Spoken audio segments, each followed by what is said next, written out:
कौसल्या सुप्रजा रामपूर्वा सन्ध्या प्रवर्तते उत्तिष्ठ नरशार्दूल कर्तव्यम् दैवमाह्निकम्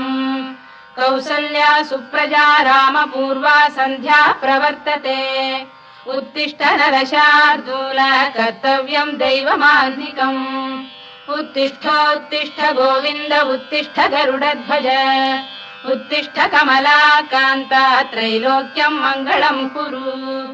उत्तिष्ठोत्तिष्ठ गोविन्द उत्तिष्ठ गरुडध्वज उत्तिष्ठ कमलाकान्ता त्रैलोक्यम् मङ्गलम् कुरु मातः समस्त जगताम् मधुकैटभारेः वक्षो विहारिणि मनोहर दिव्यमूर्ते श्रीस्वामिनि श्रुत जनप्रियदानशीले श्रीवेङ्कटेश दयिते तव सुप्रभातम् मातः समस्त जगताम् मधुकैटभारेः वक्षो विहारिणि मनोहर दिव्यमूर्ते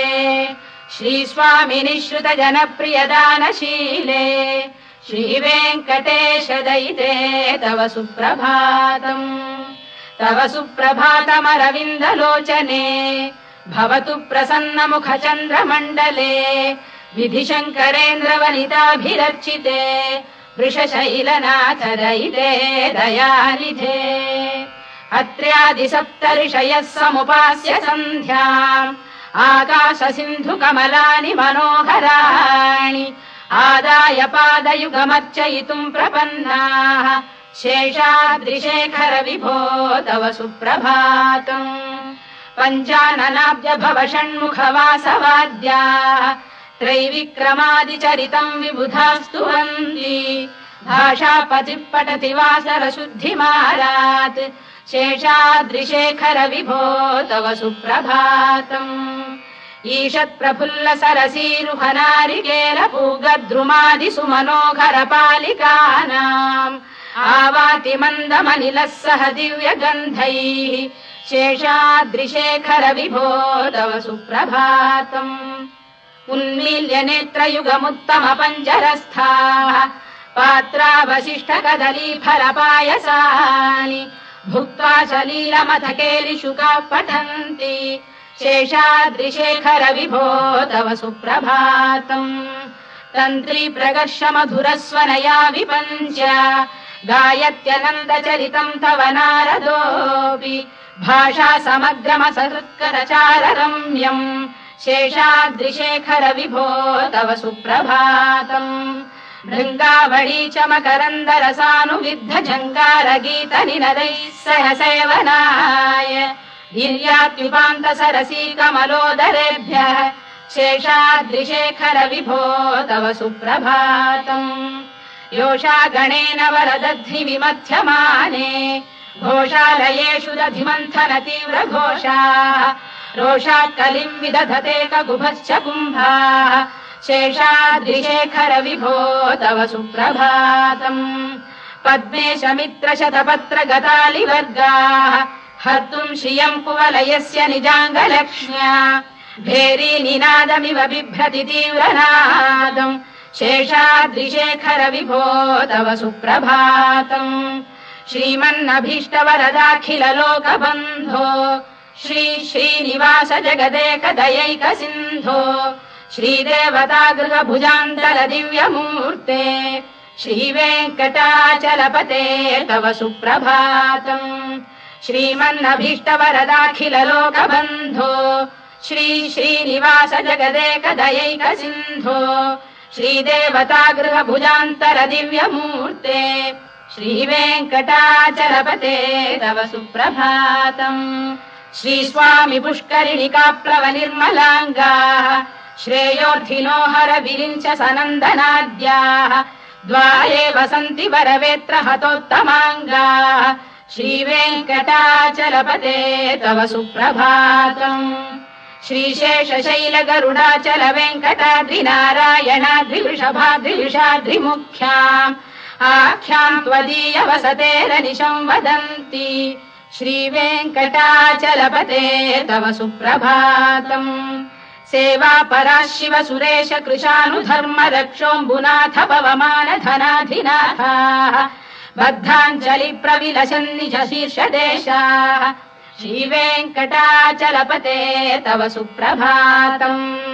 घाटीषु देवि खगराज मृगाधिराज नागाधिराज गजराज हयाधिराजाः स्वस्वाधिकारमहिमाधिकमर्थयन्ते श्रीवेङ्कटाचलपते तव सुप्रभातम् सूर्येन्दुभौम बुधवाक्परिकाव्यसौरिस्वर्भानुकेतुदिविषत्परिषत्प्रधानाः त्वद्दासदासचरमावधिदासदासाः श्रीवेङ्कटाचलपते तव सुप्रभातम् त्वत्पादधूलिभरितस्फुरितोत्तमाङ्गाः स्वर्गापवर्गनिरपेक्ष निजान्तरङ्गाः कल्पागमाकलनयाकुलताम् लभन्ते श्रीवेङ्कटाचलपते तव सुप्रभातम् त्वद्गोपुराग्रशिखराणि निरीक्षमाणाः स्वर्गापवर्गपदवीम् परमाम् श्रयन्तः मर्त्या मनुष्य भुवने मतिमाश्रयन्ते श्रीवेङ्कटाचलपते तव सुप्रभातम् श्रीभूमिनायक दयादिगुणामृताब्धे देवादिदेव जगदेक शरण्यमूर्ते श्रीमन्ननन्त गरुडादिभिरर्चिताघ्रे श्रीवेङ्कटाचलपते तव सुप्रभातम् श्रीपद्मनाभ पुरुषोत्तम वासुदेव वैकुण्ठ माधव जनार्दन चक्रपाणे श्रीवत्स चिह्न शरणागत पारिजात श्रीवेङ्कटाचलपते तव सुप्रभातम् कन्दर्पदर्पहर सुन्दर दिव्यमूर्ते कान्ताकुजाम्बुरुह कुड्मललोल दृष्टे कल्याण निर्मल गुणाकर दिव्यकीर्ते श्रीवेङ्कटाचलपते तव सुप्रभातम् मीनाकृते कमठकोल नृसिंहवर्णिन् स्वामीन् परश्वत तपोधन रामचन्द्र शेषांश रामय दुनन्दन कल्किरूप श्रीवेङ्कटाचलपते तव सुप्रभातम् लेलालवङ्ग घनसार सुगन्धितीर्थम् दिव्यम् वियस्सरिति हेम घटेषु पूर्णम् धृत्वाद्य वैदिक शिखामणयः प्रहृष्टाः तिष्ठन्ति वेङ्कटपते तव सुप्रभातम् भास्वानुदेति विगचानि सरोरुहाणि सम्पूरयन्ति निनदैः कगुभो विहङ्गाः श्रीवैष्णवास्ततमर्थितमङ्गलास्ते धामाश्रयन्ति तव वेङ्कट सुप्रभातम् ब्रह्मादयः सुरवराः समहर्षयस्ते सन्तः सनन्दन मुखास्तव योगिवर्याः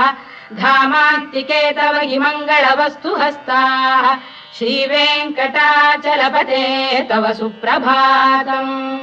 लक्ष्मीनिवास निरवद्य गुणैक सिन्धो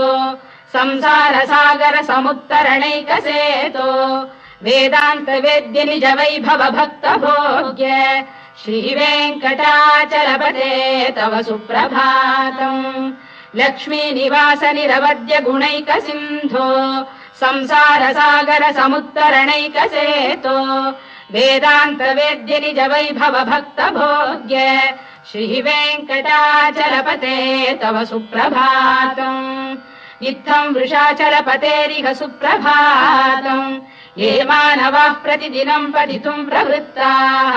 तेषाम् प्रभात समये स्मृतिरङ्गभाजाम् प्रज्ञाम् परार्थ सुलभाम् परमाम् प्रसूते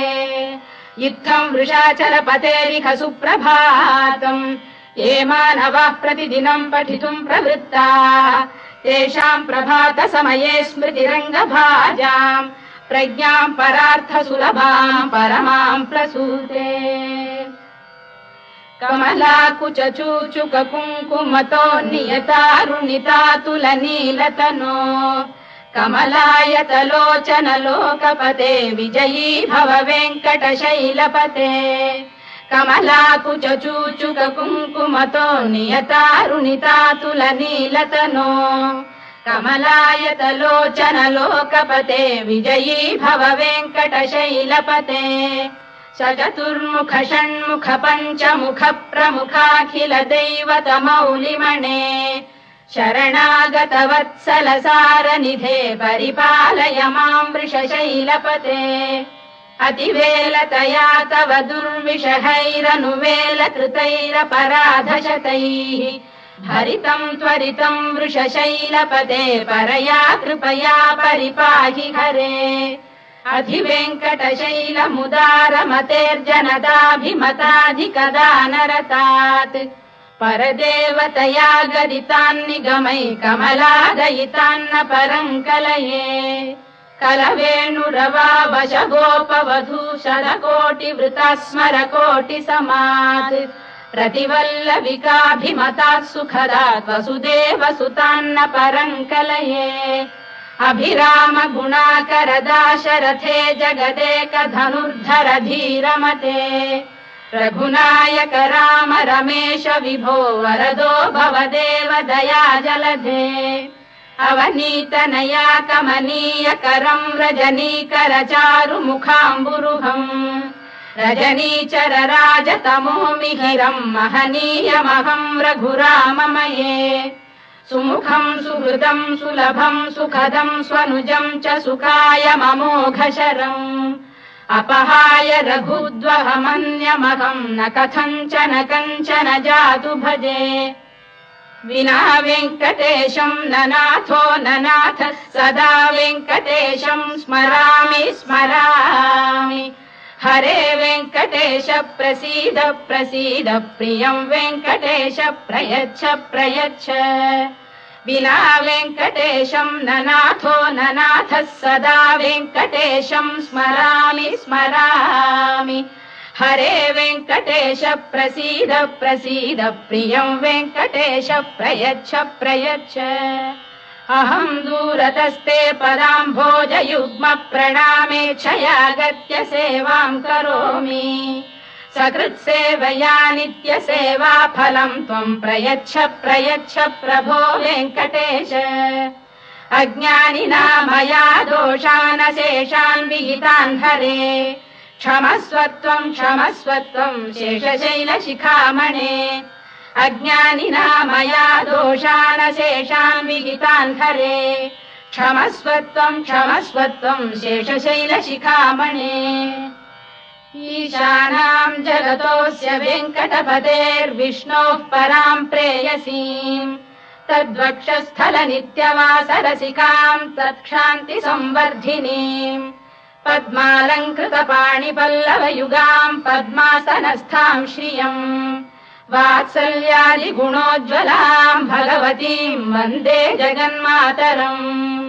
ईशानां जगतोऽस्य वेङ्कटपतेर्विष्णोः परां प्रेयसीम् तद्वक्षस्थलनित्यवासरसिकां तत्क्षान्तिसंवर्धिनीम् पद्मालङ्कृतपाणिपल्लवयुगां पद्मासनस्थां श्रियम्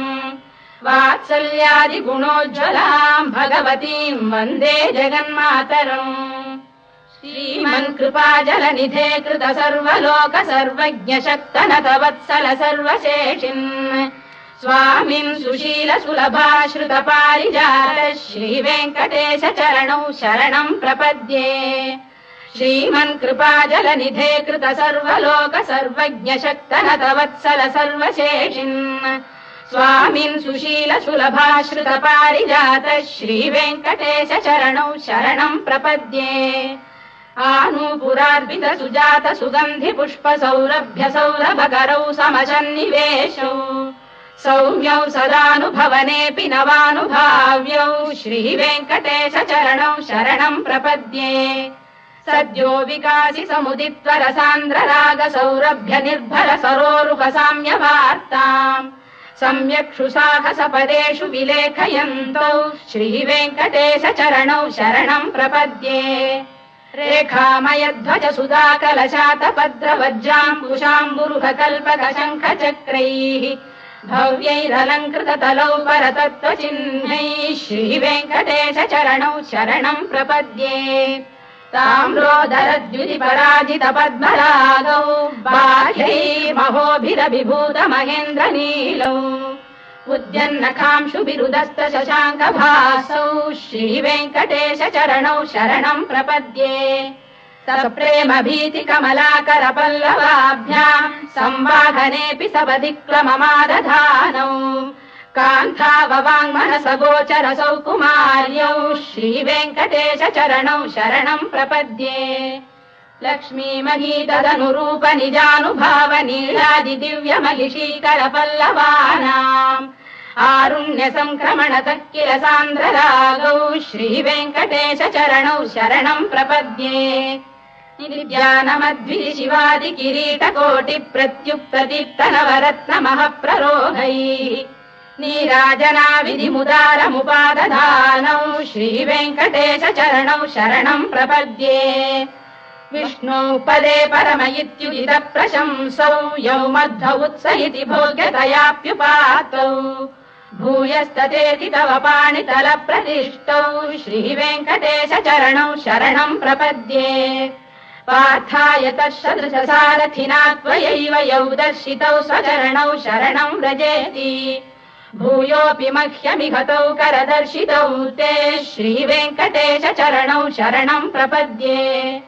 मन्मूढिकालियपणे विकटाटवीषु श्रीवेङ्कटाद्रिशिखरे शिरसि श्रुतीनाम् चित्तेऽप्यनन्य मनसाम् सममाहितौ ते श्रीवेङ्कटेश चरणौ शरणम् प्रपद्ये अम्लानघृष्यलवनीतलकीर्ण पुष्पौ श्रीवेङ्कटाद्रिशिखराभरणायमानौ आनन्दिताखिल मनोनयनौ तवैतौ श्रीवेङ्कटेश चरणौ शरणम् प्रपद्ये प्रायः प्रपन्न जनता प्रथमावगाह्यौ मातुस्तनाविव शिशोरमृतायमानौ प्राप्तौ परस्पर तुलामतुलान्तरौ ते श्रीवेङ्कटेश चरणौ शरणम् प्रपद्ये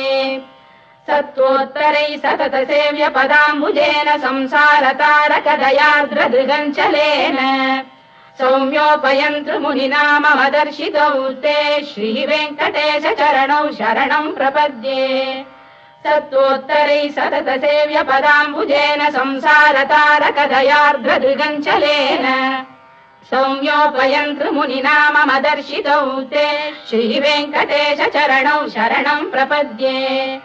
श्रीशश्रिया घटिकया त्वदुपाय भावे प्राप्ये त्वयि स्वयमुपेय दया स्फुरन्त्या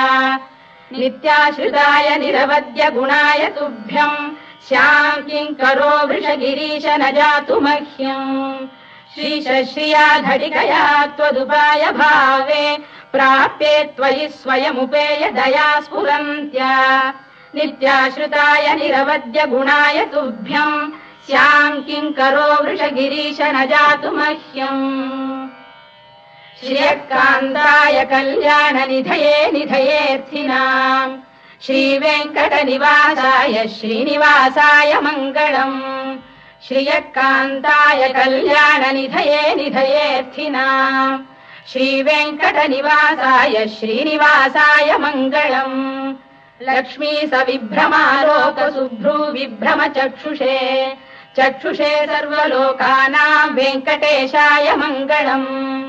श्रीवेङ्कटाद्रिशृङ्गाग्रमङ्गलाभरणाङ्ग्रये मङ्गलानाम् निवासाय श्रीनिवासाय मङ्गलम् सर्वावयव सौन्दर्य सम्पदा सर्वचेतसाम् सदा सम्मोहनायास्तु वेङ्कटेशाय मङ्गलम् नित्याय निरवध्याय सत्यानन्द चिदात्मने सर्वान्तरात्मने श्रीमद्वेङ्कटेशाय मङ्गलम् स्वतः सर्वविदे सर्वशक्तये सर्वशेषिणे सुलभाय सुशीलाय वेङ्कटेशाय मङ्गलम् परस्मै ब्रह्मणे पूर्णकामाय परमात्मने प्रयुञ्जे परतत्त्वाय वेङ्कटेशाय मङ्गलम् आकालतत्त्वमशान्तमात्मनामनुपश्यताम् अतृप्त्यमृतरूपाय वेङ्कटेशाय मङ्गलम् प्रायस्वचरणौ पुंसाम् शरण्यत्वेन पाणिना कृपयादिशते श्रीमद्वेङ्कटेशाय मङ्गलम् दयामृततरङ्गिण्यास्तरङ्गैरिव शीतलैः अभाङ्गैः सिञ्चते विश्वम् वेङ्कटेशाय मङ्गलम् श्रद्भूषाम्बरहेतीनाम् सुषमावकमूर्तये सर्वार्तिशमनायास्तु वेङ्कटेशाय मङ्गलम् श्रीवैकुण्ठविरक्ताय स्वामी पुष्करिणीतटे रमया रममाणाय वेङ्कटेशाय मङ्गलम् श्रीवैकुण्ठविरक्ताय स्वामी पुष्करिणीतटे रमया रममाणाय वेङ्कटेशाय मङ्गलम् श्रीमत्सुन्दरजामातृमुनिमानसवासिने सर्वलोकनिवासाय श्रीनिवासाय मङ्गलम् मङ्गलाशासनपरैर्मदाचार्य पुरोगमैः सर्वैश्च पूर्वैराचार्यैः सत्कृतायास्तु मङ्गलम्।